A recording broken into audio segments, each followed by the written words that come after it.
welcome. We're gonna do some slow yoga tonight. There'll be some elements that are a little bit flowy and some elements that are a little more like yin, maybe even some restorative elements.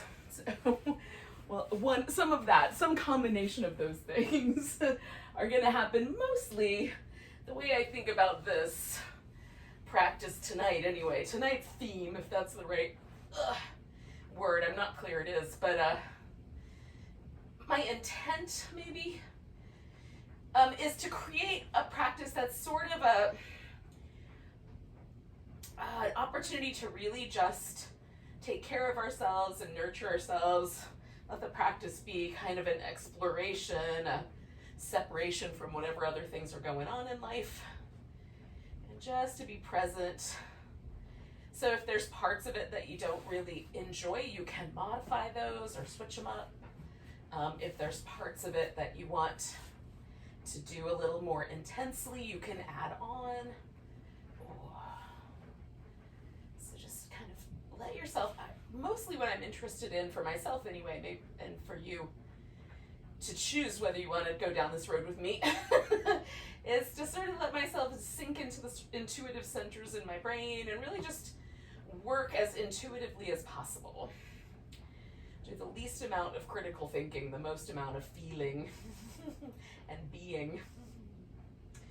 All right, so I've set myself up with a little bit of a fish with a couple of yoga blocks here, and I've set myself up with a butterfly on the legs. And I have some props positioned to help hold me just right at a nice comfortable spot where I can feel a little stretchy sensation through my hips and my inner thighs, but it's a light sensation.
For a little while, so check back in just in case and see if there's any sort of extra movement or little adjustment that might need to be made. So for me, as this pose kind of opens the space around my chest and my armpits, often it helps me to do a little adjustment on the blocks, just a little squiggle for comfort. Same thing may be true of the leg position, or it might be still just perfect. So just giving you an opportunity to check back in. We'll stay for another minute or so.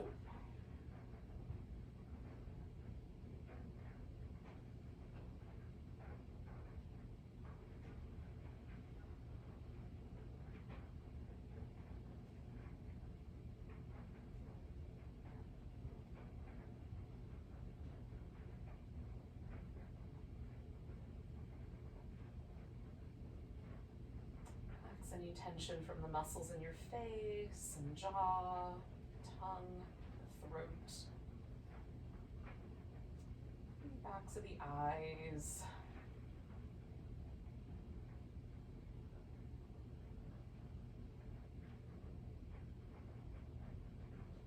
We can use the opportunity that time in a pose gives us to sink in a little more.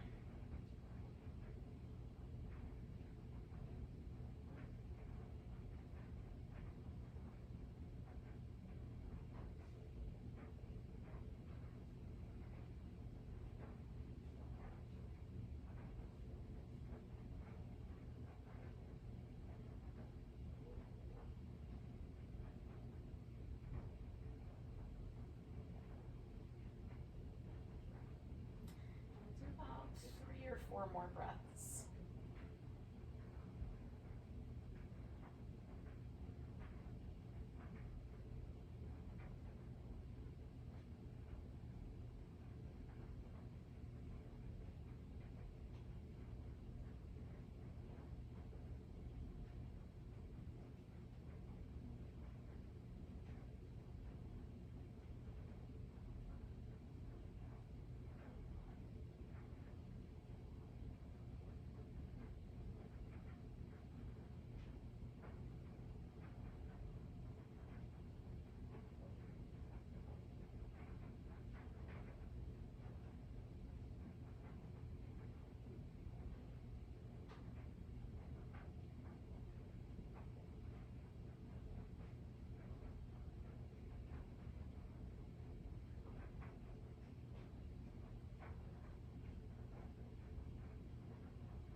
So I'm going to start by moving the legs.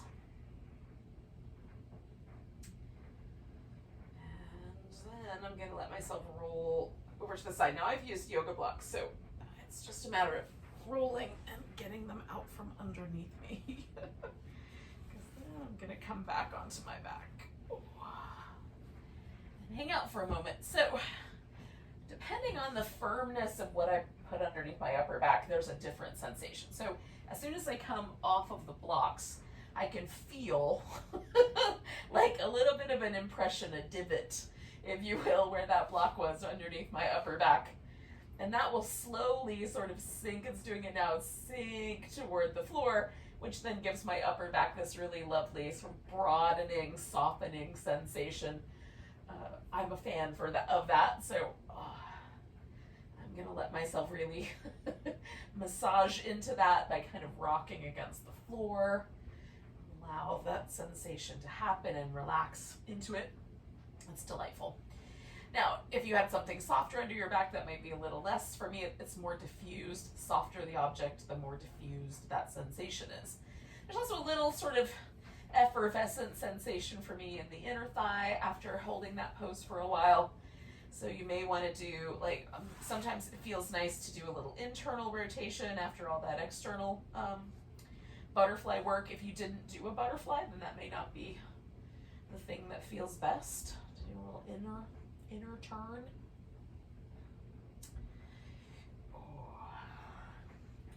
So this is going to turn into a twist, and you could go either to the left or the right. If you have a thought about that or a preference for it, you can decide. I'm going to go to my left, which normally I go to the right first, just because my left side is a little more forgiving.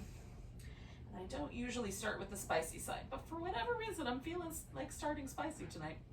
So I've got a blanket here, which I'm actually using to my advantage, so it puts my wrist in a little different position. There's a little bit of an extension through my arm so I can get this stretch in my chest. I've wrapped my legs as eagerly as I can make them. You may want to do a twist where you hold onto your big toe, or you have the legs stacked on top of each other, like little blocks. So whatever you think is the right idea, the right answer. And then I'm gonna relax. Now that I'm settled in and I've kind of given myself as much length down my side and an arm position that feels interesting, I'm just gonna relax and let go. You can maintain a little more muscular energy to your pose if that seems appropriate.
another 3-ish breaths. We'll see how many that actually turns out to be. That's how many I'm gonna count.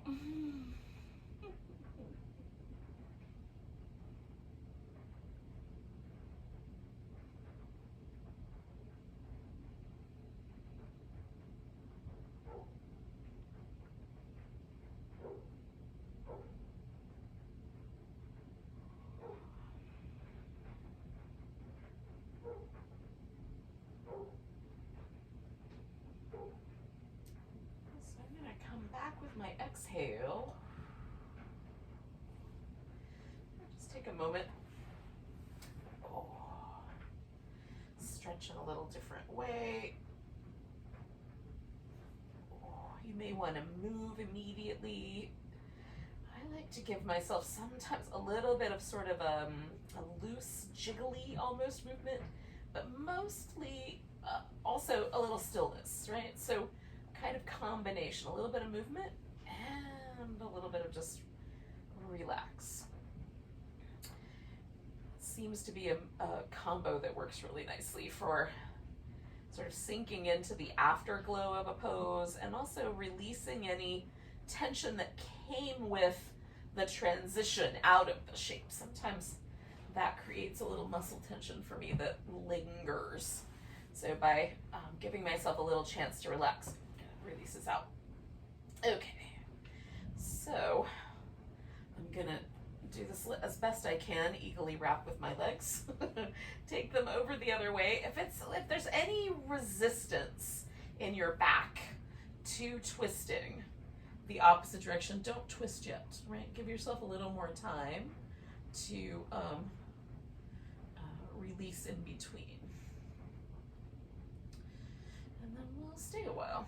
And then again, once I've kind of gotten myself adjusted here, and I'm making little teeny tiny adjustments as I settle and see how it feels, I might make another one. And then once I get it just right, then it's just soften everything. Let go, let go.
Stay for like another, I don't know, 30-ish seconds.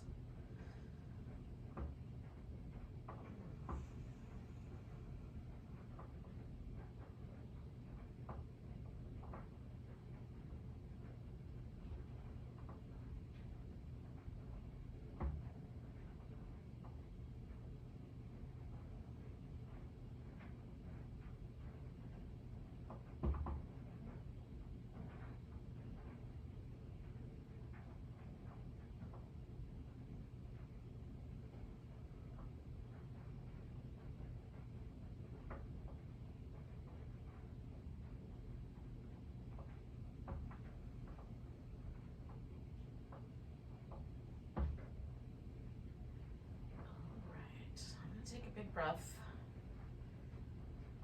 And then with my exhale, I'm going to kind of meander back toward the center and release the shape.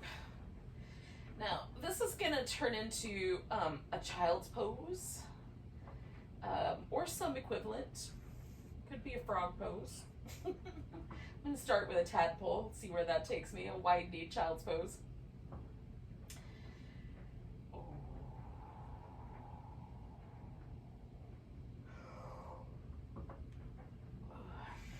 So it doesn't have to transition immediately, so that may or may not be appropriate, but when you feel like it's a good time to transition your pose, we're going to flip upside down and work with that. Now, I am going to use a pillow, wherever I put that pillow, there it is, underneath my chest, and depending on how it feels, I might wind up with a blanket under my shins.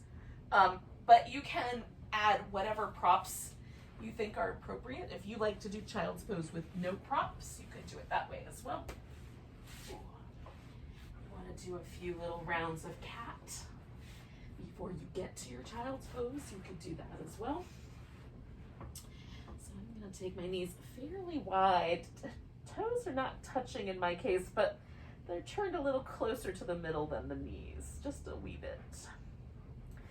Now, if it's more comfortable for your arms to be back behind you, you can definitely do it that way. Usually for me, somewhere kind of cuddled up around the front is better. Ooh, it really depends on how the pose sits. If your hips sit down into your heels a little more firmly, it's more comfortable for the arms to be by the sides generally.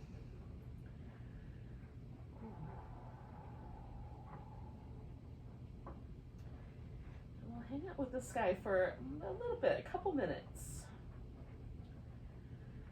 So if you want to make it a little more froggy, you can drift the knees as far apart as they want to go. You can drift the feet out wider so they look more like little frog flippers. This might be enough. This is a wide knee child's pose.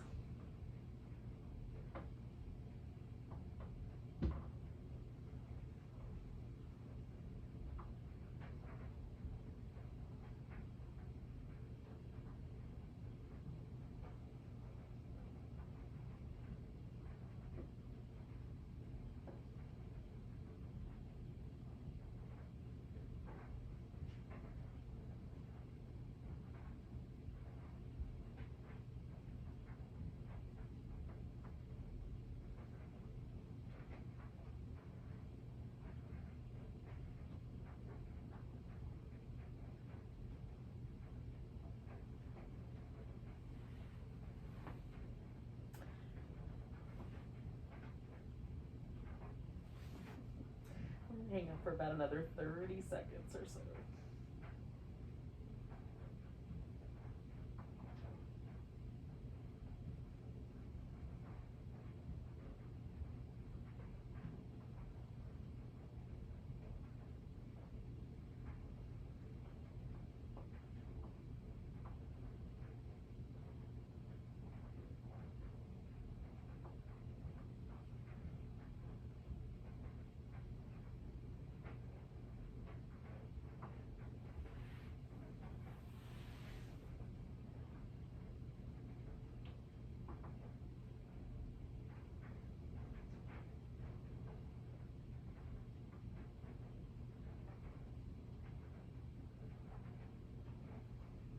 Take one more breath.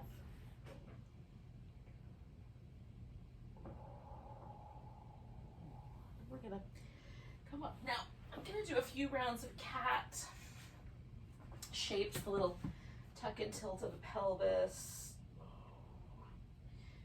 You can add some extra little side to side movements or some spinal balance to that if you like.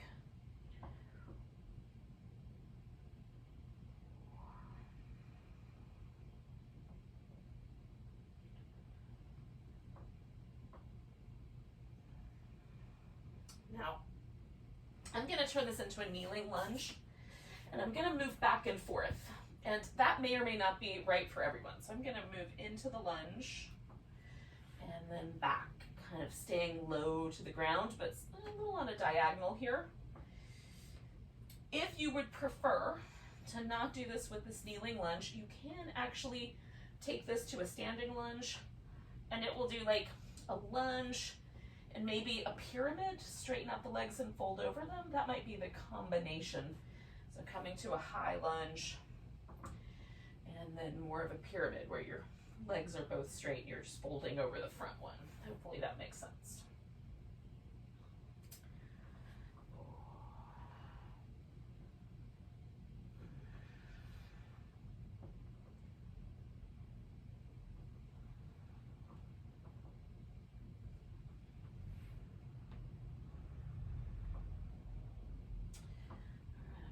Back one more time. And as I come forward into the lunge, I'm going to take my lunge as low as I can go and hang out with it for a little bit. But you could also take your lunge all the way up higher instead of hanging out with it lower. And we'll stay for about 1.5 minutes or so.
I'm going to take about 3 more breaths or so.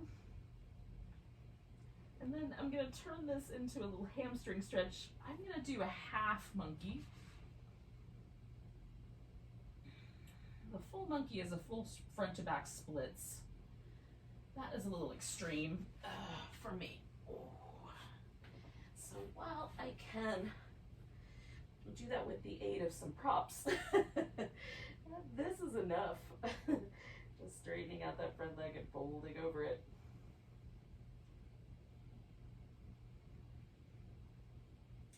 We'll stay for a little while. Another 4 or 5 breaths.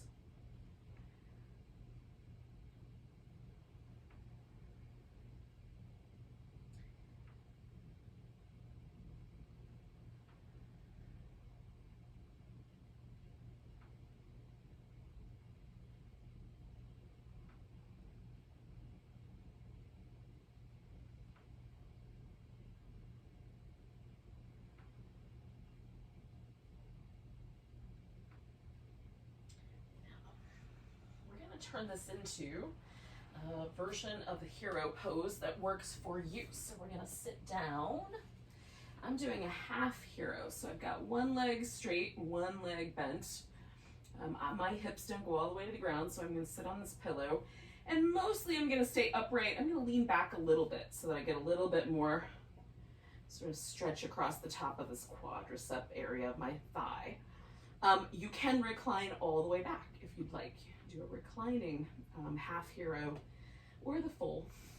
If we stay long enough, it turns into a saddle, but you can keep the muscles a little more energized, the abs a little more energized, and do it as a hero pose, or let everything get really soft and do it as a half saddle. It's the main difference. Is how much energy are we exerting with muscular engagement. And the intention that we're kind of using the pose for. So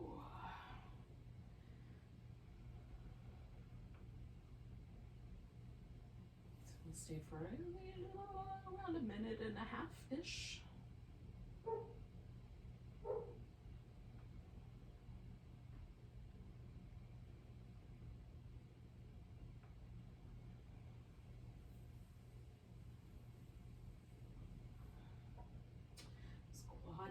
for me is almost always an area that's really snuggly feeling. I've got hamstrings. My hamstrings feel relatively loose in comparison. It's a very different reality. Top thigh, back of the thigh.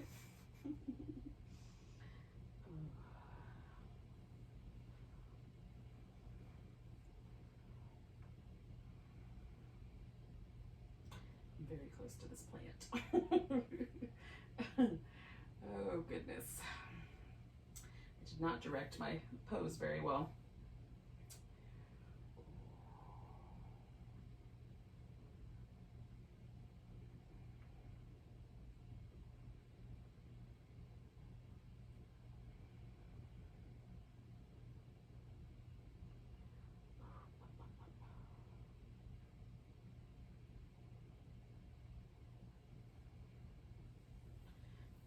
Four or five more breaths.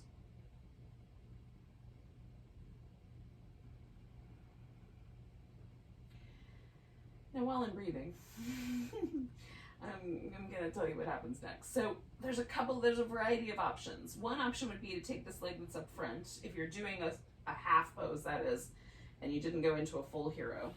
Bend that knee and kind of shift forward into a pigeon/swan pose. I am going to do an upside down variation of the swan, laying on my back. So to get out of this, I'm going to roll as far to my right side as I need to lift this left leg up off the floor. And then I'm going to straighten out that leg. And then that's going to be my straight leg. And this one's going to be my bent leg for my swan. And again, I'm going to do that upside down, but you can do the more traditional version of the pigeon. And again, pigeon, the difference between the two poses, there's a lot of variations on the pigeon that don't show up in the swan. You know, like holding the leg, holding the foot behind your head, that kind of thing. But beyond that, the muscle actions where you kind of draw the inner thighs together, kind of lift yourself through your core up, is the pigeon version. The swan version is, I just let everything relax.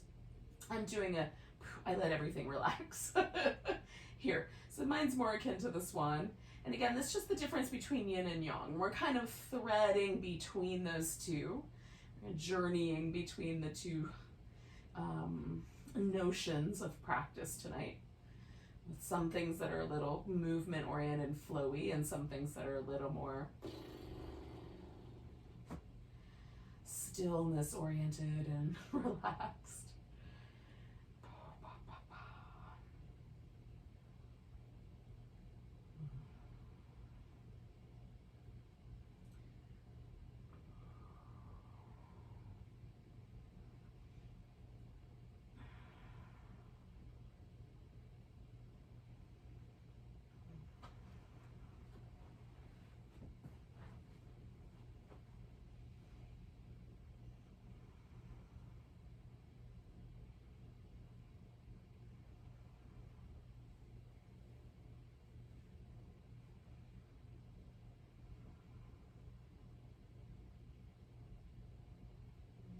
Stay for like another minute or so.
Let's do about 3, maybe 4 more breaths.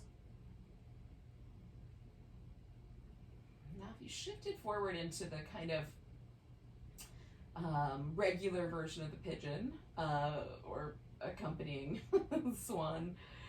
You might decide to come out of that by kind of swinging a leg around and doing a little rinse out. You could tuck your toes and kind of slide back into a downward dog, and work a little bit through that shape of a pose. I'm going to let this pose go in another breath or so. And then I'm going to shake everything out and come back around to my child's pose. So we'll just come back to that home base and see if things have shifted now that we've done some poses on one side but not the other yet. And so I'll invite you, like, once you do whatever little version of movement or stillness or undoing or smoothing out, I'm trying to decide, like, what are the right words to describe this process. The word that I see used in the little yin yoga world is rebound, but I don't love that word. I'm going to come up with a different concept for it. I just don't know what the word is yet. I physically feel the concept. I just don't have a word for it.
We'll stay for like another 30 seconds or so.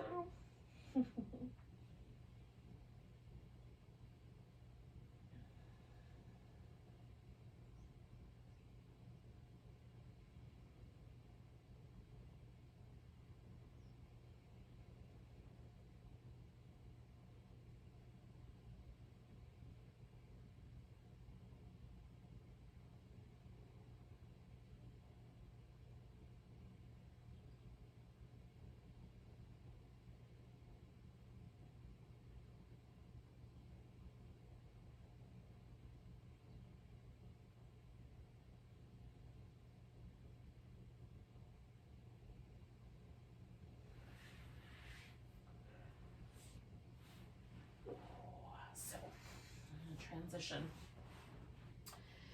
into a few rounds of cat. Again, you can add some side winding or some spinal balance, some downward dog. You can turn this into a standing pose sequence if that's the way you went last time, or do this little kneeling back and forth between the lunge and the half monkey. We're doing a lot of work across the front of the knee, so I would completely understand if it was sort of more appropriate to change it up a little bit here.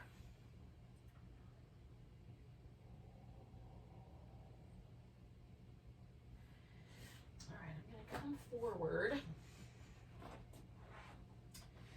and take myself again kind of into this deepest version of this lunge, this super low to the ground dragon shape. We'll hang out for about a minute and a half or so, and it can be any version, whatever you like, including like a triangle pose or something like that instead.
4 more breaths.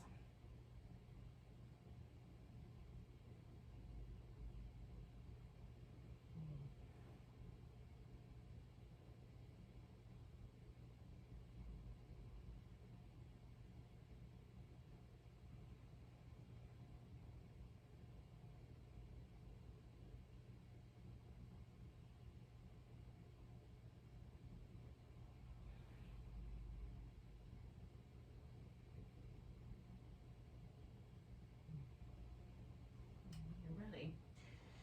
We're going to transfer this back into this little half monkey, or full monkey, as the case may be.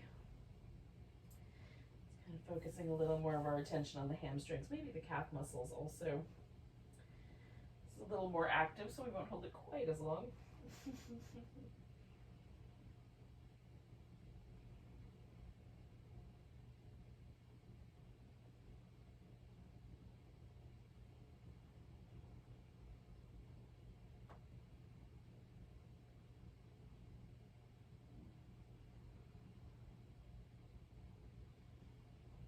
I'm going to do 2 more breaths and then transition into my little half hero here.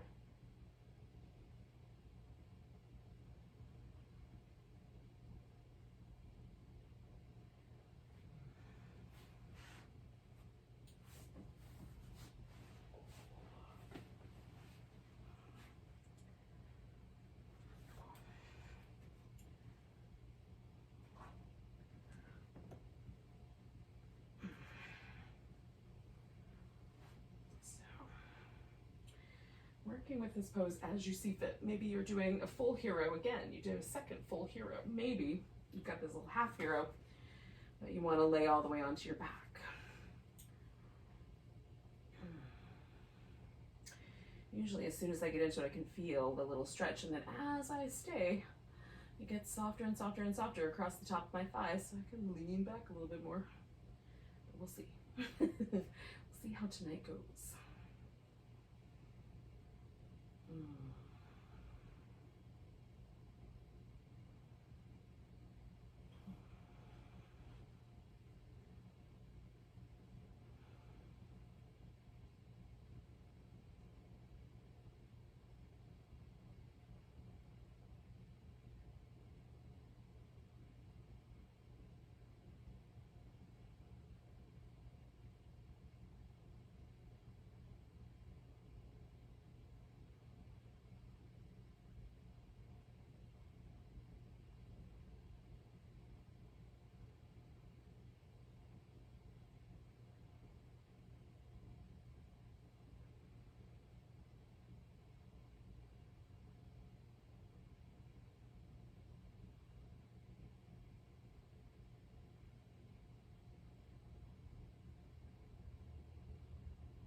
So I'll stay for just a wee bit longer.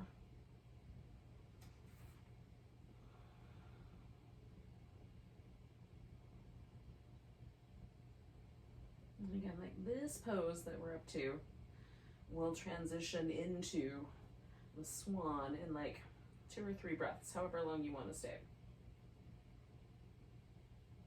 Or the pigeon. It might be a pigeon that you transition into. Depending on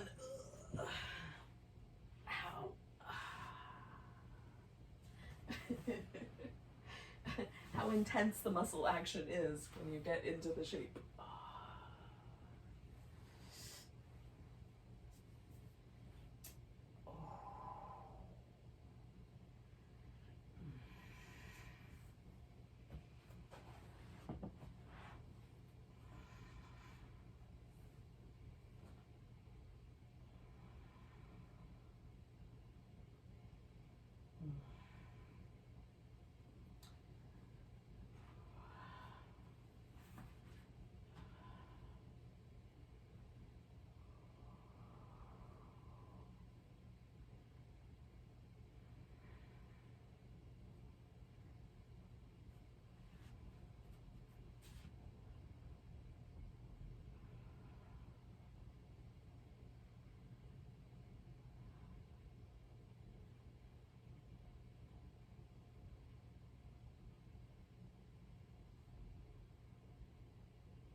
Stay for like another 30-ish seconds or so. Whatever that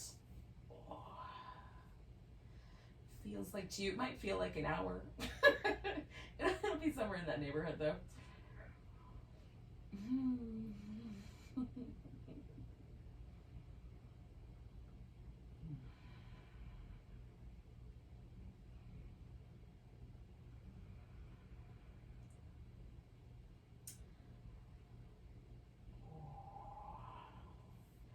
So as you're ready, we're going to release that shape. And again, however you feel like you want to undo it. We're going to do a pose with a rounded back. That's going to be the next version. I'm going to do a seated forward bend, a wide angle forward bend. So that's going to be my rounded back shape. If you wanted to, you could do a plow pose. Or instead of a rounded back, maybe that's just not the right shape for your back, you could do an inversion instead. So whether that inversion is a shoulder stand or a plow or a supported bridge, a regular bridge, legs up the wall, legs over the couch. Let's see, what are our other options? You could do a headstand if you're feeling super fancy. You probably don't want to hold that as long, but in any case, you got one of those cool headstand devices, you could get yourself into that. So whatever you think is going to be that pose that's going to set you up for the final relaxation, give you that sense of So for me, forward bends do that and inversions do that. They both kind of give me a really nice calming feeling. Headstands may not be as calming, but but the other ones are.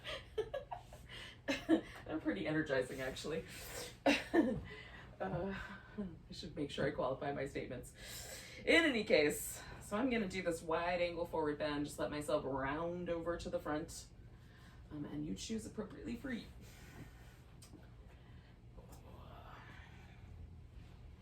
This will be a little bit longer pose. I'm going to stick around for about 3 minutes.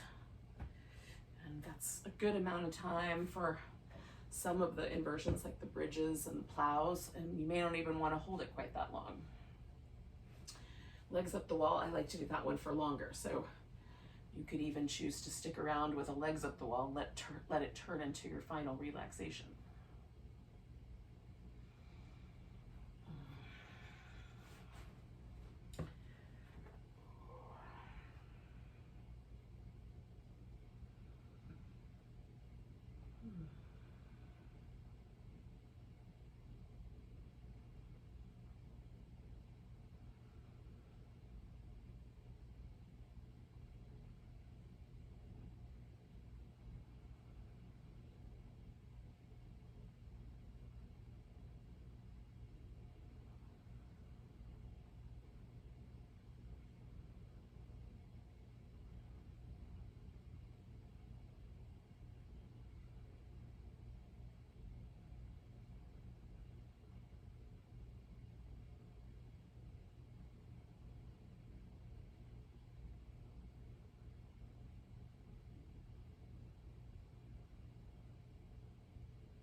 I'm gonna take another, like, I don't know, 3 or 4 breaths.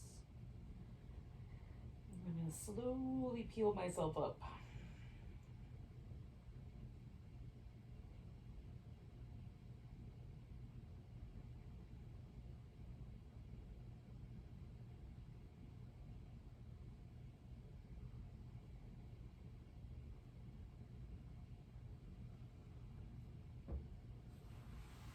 So this breath is gonna bring me all the way up.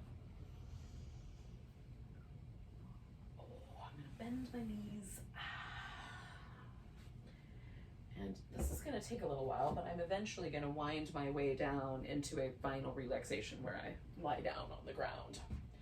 I'm going to make it as cushy as possible. So I'm going to put a pillow underneath my legs. I'm going to put a blanket underneath my head. I'm going to use a little like sleep mask over my eyes to make it all nice and dark. The things that our body needs to really relax are stillness, darkness, often, usually, quiet, and time. Some bodies take longer than others to relax. If you're at all chilly, you could cover with a blanket as well. It is summer here, and that is not necessary for me. It is plenty warm.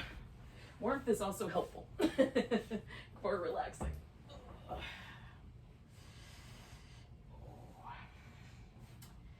unless you're really cold, that's not as big a deal.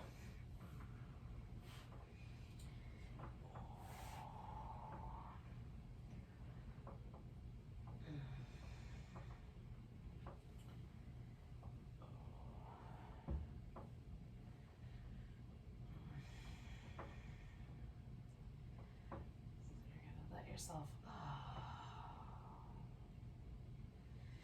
Find a position that feels relaxing and comfortable. I like to take my shoulder blades out a little wider, let the hips really kind of fall open, because mine fall out. Some people's hips fall in, and if that's yours, then let them fall that way. Whichever is the way that lets your hips really relax, that's the direction you want to go in.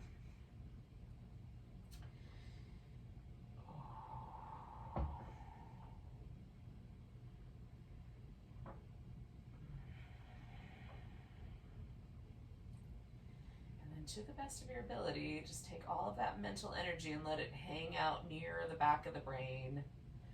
Sort of let yourself become more attentive to the areas where the amygdala, the pineal gland, like a brain stem, all hang out. A more intuitive nature of the mind. Take pressure away from the eyes, take pressure away from the throat.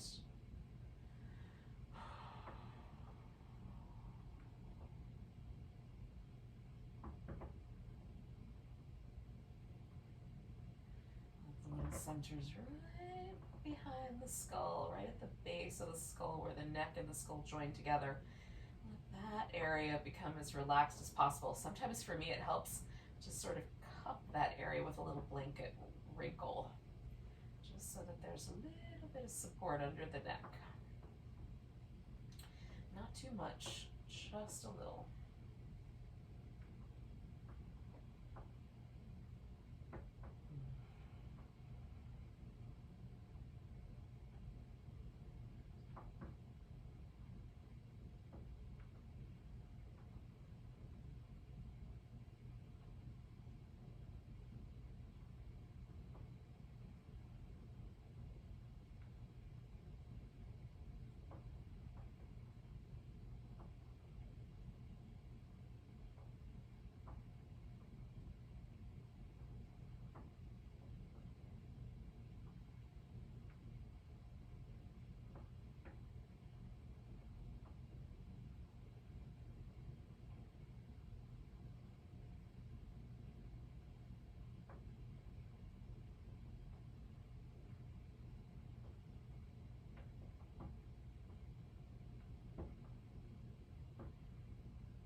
breathing. Just notice your breath again.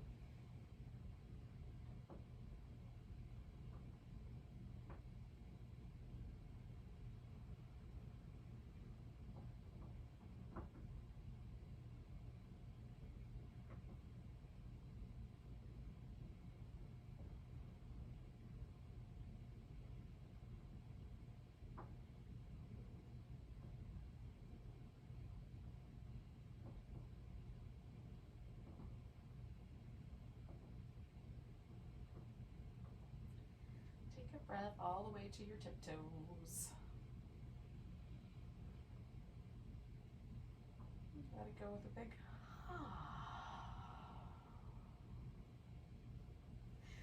We're not in any kind of rush, but just as you're ready, you can start some movement again.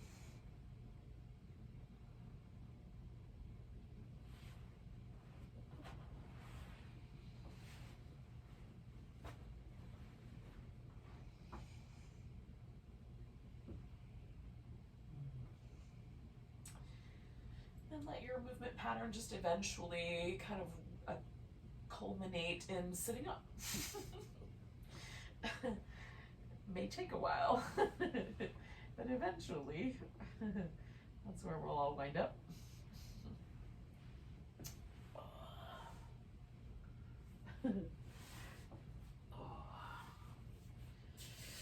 Thanks for joining me for some very slow yoga. Let's take a big old breath together. And a sigh. Namaste, friends.